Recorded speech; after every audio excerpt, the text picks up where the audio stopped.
C'est ça qu'il faut écouter. Il faut entendre ça. Il ne faut pas seulement entendre ce désir d'aller toujours plus loin dans le droit.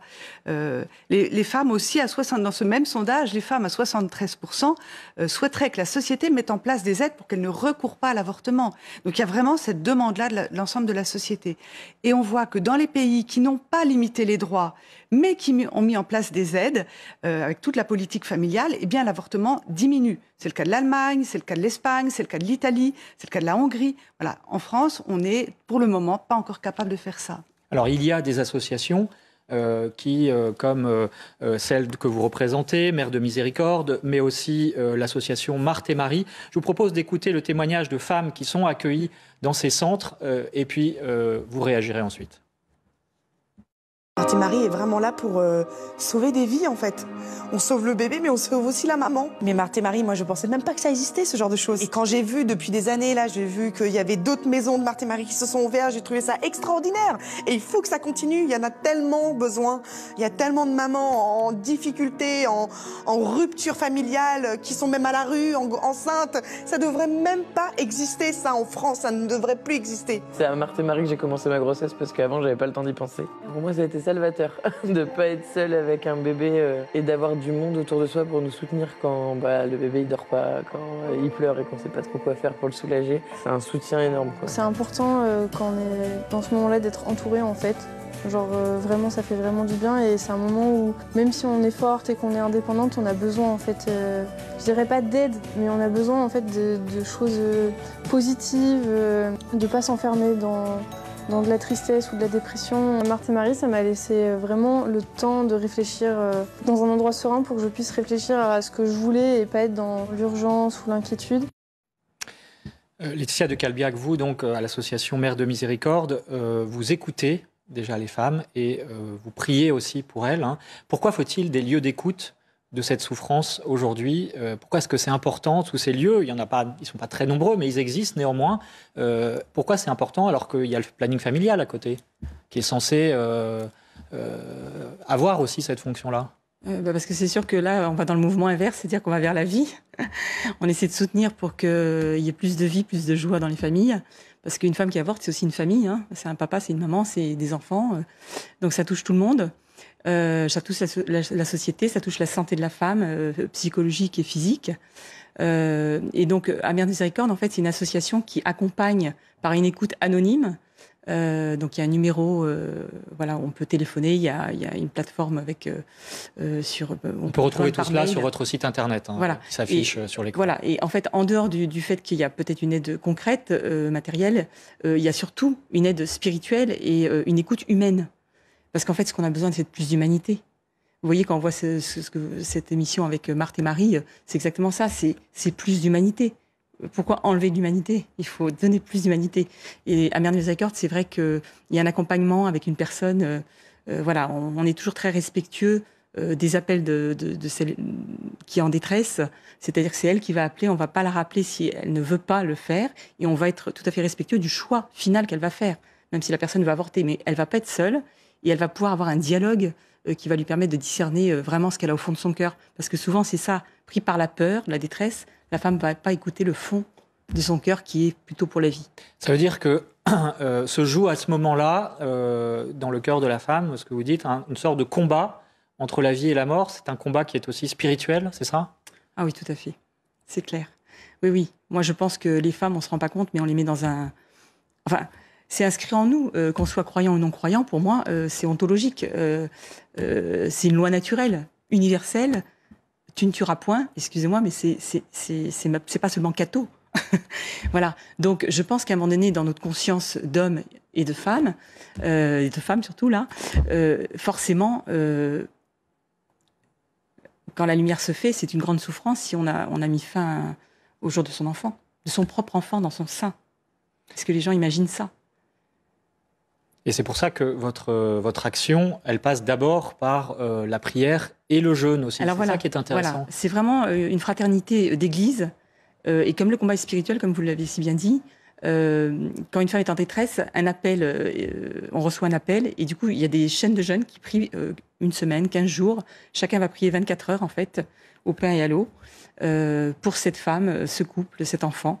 de manière en espérant que l'enfant sera sauvé. Et si l'enfant n'est pas sauvé, si la femme avorte quand même, on peut continuer un jeûne de réparation aussi, en espérant que la miséricorde du Seigneur, comme ça, va rejoindre cette maman, et qu'il y aura une réconciliation qui pourra se faire dans son cœur par la suite. Une réaction, Pascale Morinière. Vous avez raison de dire que c'est pas Cato, parce que le serment d'Hippocrate, déjà 4 siècles avant le Christ, interdisait, qui n'est plus dit aujourd'hui, mais il interdisait l'avortement. Et je crois que de toujours, des hommes et des femmes sont tentés. Quand la vie survient et qu'on ne l'attend pas, il y a cette tentation. Mais ce qui fait la grandeur d'une société, c'est sa capacité à organiser les lois pour accueillir le plus petit, le plus faible, celui qui n'est pas attendu. Et c'est là où la France pourrait un petit peu se réveiller et se dire il y a quelque chose que nous avons raté. Quand on voit que l'Allemagne a 100 000 IVG alors qu'ils sont 83 millions, nous en avons, vous l'avez rappelé, 223 000 alors que nous sommes 67 millions, il y a quelque chose, il y a des questions que nous devrions nous poser collectivement. Le respect de la vie, Delphine Loiseau, s'est inscrit aussi dans le droit à travers les siècles et c'est une grandeur de la civilisation chrétienne ? Oui, alors dès les années 300 après le Christ, l'Église a dit de manière très claire qu'en fait, en aucun cas il ne devait y avoir d'avortement et c'était interdit par les premières règles de l'Église. Et après, ça a toujours été confirmé dans l'Église et ça a eu un impact notamment en droit romain.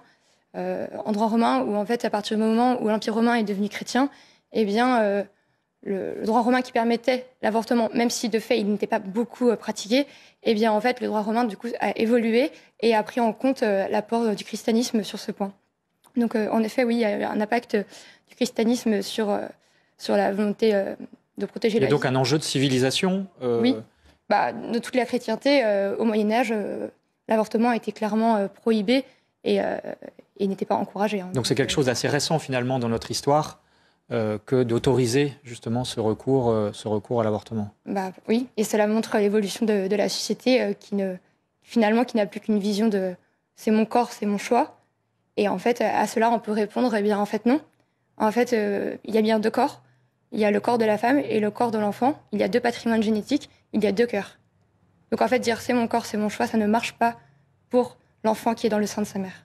Laetitia de Calbiac, vous êtes d'accord, j'imagine, avec ça ? Oui, parce que on ne parle pas du tout du deuil de l'enfant qu'on doit faire et qui est très difficile aussi parce que finalement la femme qui a avorté, même si on dit comme ça que c'est dans le vent, que c'est permis, elle ne va pas le crier sur les toits. Alors moi, si je fais aujourd'hui, c'est juste parce que je trouve que c'est une cause à défendre et que le Seigneur m'a guéri et que la miséricorde du Seigneur, elle est vraiment pour nous aussi, les femmes qui avons avorté. Je le dis bien haut et fort, mais c'est vrai que c'est une réelle blessure très profonde et que faire le deuil d'un enfant dont on ne peut pas parler, alors que pour nous, c'est vraiment un enfant. À partir du moment où on le réalise vraiment, c'est un enfant, c'est très très difficile, c'est très long comme chemin. Mère Miséricorde permet ce chemin avec des chemins de consolation, justement, où on peut mettre une petite plaque pour son enfant dans des lieux, comme... Est-ce qu'il faut que l'Église soit plus présente dans ce débat aujourd'hui pour réaffirmer justement la valeur de la vie humaine qui est intangible et à laquelle on ne peut pas attenter ? Alors l'Église dit énormément de belles choses. Simplement, c'est vrai qu'on n'en parle pas beaucoup en pastoral dans nos églises. Bon, par contre, je tiens quand même à rendre grâce pour notre Église et tous les bons prêtres qu'il y a. Parce que moi, si je n'avais pas eu l'Église, je ne sais pas où je serais aujourd'hui. L'Église, elle m'a sauvée. Voilà, et je tiens à remercier l'Église, à remercier les prêtres. Elle vous a sauvé parce que c'est le seul lieu où j'ai pu trouver une consolation, une restauration de moi-même. J'ai trouvé le salut dans le Christ, mais c'est passé par des personnes, les prêtres, les Mères de Miséricorde, la Fraternité Camille de l'Hélice, enfin, des gens qui ont pu m'écouter et puis des gens qui m'ont donné le pardon du Seigneur, la première bénédiction. Donc, très concrètement, dans la confession, c'est ça ? Dans la confession, exactement. Moi, le démarrage, ça a été avec un prêtre. Où j'ai avoué mon avortement et en fait il m'a dit avec une manière très douce, il m'a dit est-ce que vous avez donné un nom à votre enfant? Et alors le fait qu'il appelle, c'est la première personne qui me parlait de mon enfant, ça a été une consolation, un baume sur mon cœur énorme. En fait il disait ce que j'avais dans mon cœur et que j'avais pas pu exprimer, qui n'était dit par personne puisqu'on parle d'avortement, on parle pas d'enfant, pourtant il s'agit d'un être. Merci beaucoup pour votre témoignage. Pascale Morinière, il y a donc effectivement les situations personnelles, individuelles, qui sont parfois très douloureuses, mais il y a aussi, on va dire, une politique à mener sans doute en faveur de l'accueil de la vie humaine. Et évidemment, c'est ce à quoi vous êtes attaché aux associations familiales catholiques, c'est-à-dire à développer une vraie politique familiale. Mais concrètement, ça passerait par quoi ? Alors, on sait qu'on avorte d'autant plus qu'on est pauvre, et vous l'avez dit tout à l'heure, et qu'on est seul. Dire que les femmes seules avortent à 37% de plus que les femmes en couple, et les 10% les plus pauvres avortent de 40% de plus que les 10% les plus riches. Voilà, pour les chiffres. Et donc, on voit bien où il faudrait faire des efforts, c'est-à-dire accompagner toutes ces femmes qui sont en situation de pauvreté ou en situation d'isolement. C'est le rôle de la politique familiale. Ça a aussi été objectivé par la DREES quand elle rend les chiffres de l'avortement chaque année, qui a montré qu'il y avait une corrélation entre avorter et l'avortement et le niveau socio-économique. Voilà. Aujourd'hui, les Français veulent exactement 2,39 enfants. Ils n'en ont que 1,8. On peut imaginer... Il y a une marge de progression. Il y a une grosse marge de progression, c'est-à-dire à peu près un demi-enfant, pardon pour cet enfant coupé en deux, mais un demi-enfant par femme, ou peut-être une famille sur deux aurait un enfant de plus. Et pourquoi il faudrait que le législateur, plutôt que de s'occuper à ce genre de mise en place de droits ou de liberté, s'occupe de regarder pourquoi est-ce que les Français ne peuvent pas accueillir les enfants qu'ils souhaiteraient pourtant accueillir. Dans mon expérience de médecin, je peux vous répondre. L'appartement est trop petit, docteur. On n'a pas la place pour un enfant de plus. On n'a pas les moyens. C'est pas le bon moment par rapport à mon travail. Je change de travail. Voilà. Il y a tout ça. On voit bien que vous l'avez bien dit, que c'est pas une liberté de la femme, mais que c'est un faisceau de contraintes qui ne permettent pas d'accueillir l'enfant. Et donc c'est là que le rôle de la loi est important pour pouvoir accueillir les enfants souhaités. Je vous le disais, l'Italie, elle a par exemple divisé par 2 son nombre d'avortements depuis l'an 2000. Grâce à des mesures pro-famille. Il y a des exemples vertueux à l'étranger. Sans limiter les droits, les conditions d'accès plus exactement à l'avortement. Donc on pourrait faire des progrès. C'est possible, quoi. Je veux dire, aujourd'hui, et est-ce que les Français y seraient favorables ? Parce qu'on a l'impression que c'est un peu effectivement une opinion dominante aujourd'hui et qu'il est difficile d'inverser la vapeur. Je pense que sur la politique familiale, aucun Français ne refusera qu'il y ait des aides supplémentaires, de la conciliation entre la vie familiale et la vie professionnelle, une possibilité d'accéder à des logements plus grands quand un enfant s'annonce, etc. Un dernier mot, mais très rapide, s'il vous plaît. Quelles finalement sont vos sources d'espoir en la matière ? Parce qu'évidemment, face à ce drame de l'avortement, aujourd'hui, on a l'impression qu'on ne peut pas ni en parler. Alors, on le fait aujourd'hui, mais c'est quand même assez rare. Et finalement, qu'est-ce qu'il faudrait faire ? Quels sont les pas, Delphine Loiseau ? Je pense qu'il faudrait remettre ce qui a été supprimé au niveau législatif, c'est-à-dire de nouveau qu'il y ait des entretiens préalables à l'avortement, qu'en fait, on laisse un vrai temps de réflexion à la femme et qu'en fait on puisse vraiment dire tout ce qui existe et qui existe déjà en droit français sur l'aide pendant la grossesse, l'aide une fois que l'enfant est né.